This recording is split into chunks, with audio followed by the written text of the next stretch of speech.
In 1977, the night sky over the Brazilian municipality of Colares erupted in chaos. Terrified residents lit massive bonfires and fired rockets into the air, desperately trying to drive away mysterious maneuvering lights. Witnesses described objects projecting concentrated beams of light downward, leaving severe puncture marks and burns on those targeted. Local residents named these anomalies the Chupa-Chupa, the bloodsuckers, convinced the lights were siphoning blood from human victims.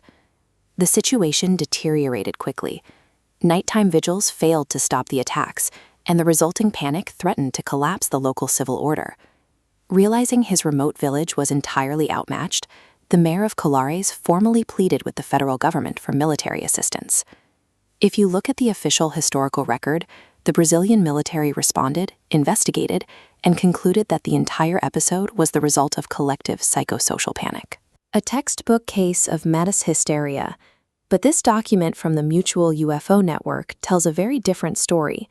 It details Operação Prato, Operation Plate, a classified military initiative that generated over 500 pages of rigorous intelligence briefings, maps, and field data. The state's public posture of total skepticism masked what was actually happening on the ground. Behind closed doors, the Brazilian Air Force was conducting one of the most extensive and well-documented reconnaissance missions of anomalous aerial phenomena in South American history.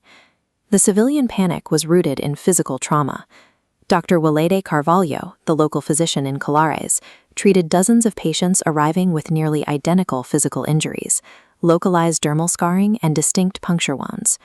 Patients reported feeling their blood being drained, a claim Dr. Carvalho initially suspected was traumatic shock. However, blood tests confirmed it. Every victim showed severe low blood counts, even though no traces of external bleeding could be found. Years later, astrophysicist and computer scientist Jacques Vallée analyzed these specific medical reports. He noted that the localized tissue damage and sudden physiological weakness perfectly matched the biological effects of exposure to directed microwave radiation. This framework grounds the vampiric Chupa-Chupa folklore into a clinical context of anomalous electromagnetic testing. The physical lesions, the profound exhaustion, and the blood depletion were measurable physical facts. The population of Colares was reacting to an active, exotic energy source. To assess this airborne threat, the Brazilian Air Force deployed a specialized intelligence team led by Captain Uyrangê Hollanda. Their mission was to track, document, and analyze the aerial anomalies. They spent 4 months in the field, armed with theodolites, tape recorders, and sophisticated cameras. But their initial attempts to capture visual proof were frustrating. They shot over 500 photographs, but the intense luminosity of the objects ruined nearly every frame, leaving them with useless, overexposed spheres of pure white light. Captain Hollanda eventually tried a different approach. Instead of looking at the blown-out final prints, he took the original 35mm film negatives and held them directly against a lightbox. Stripping away the blinding glare yielded immediate results. Beneath the intense light, the negatives revealed the distinct, solid outlines of structured metallic cylinders. To gain more clarity, the unit brought in filmmaker Sergeant Milton Monona, who used specialized ultraviolet film to cut through the atmospheric glare. These new frames revealed massive cylindrical craft measuring over 300 feet long, roughly the size of a Boeing 747, and documented smaller surveillance probes being released from the larger holes. By adapting their observational tools to match the phenomena, Hollanda's unit moved past eyewitness testimony.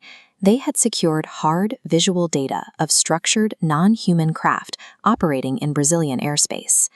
Just as the intelligence unit was predicting the object's flight patterns with increasing accuracy, the operation was abruptly shut down. A brigadier general contacted Captain Hollanda and ordered the immediate surrender of all photographs, films, and field reports.